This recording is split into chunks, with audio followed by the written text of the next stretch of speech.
Storytime square! Let's leap into adventure! He Came with the Couch by David Slonim. Our family needed a new couch.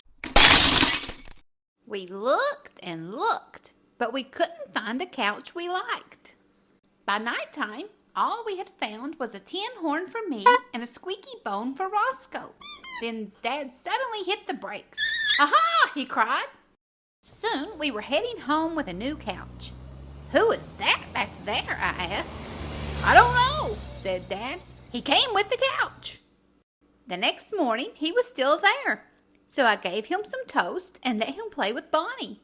"I'm Sophie," I told him. "Who are you?" But he didn't say anything. "Can we keep him?" I asked.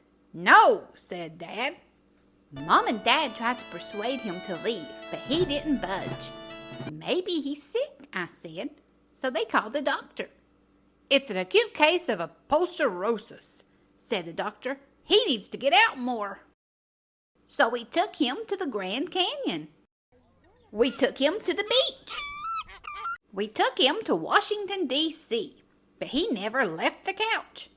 Mom and Dad said we just have to get used to him. "Great," I said. Then one day a branch snapped and I fell from my tree. "Help!" I screamed. There was a sudden crash.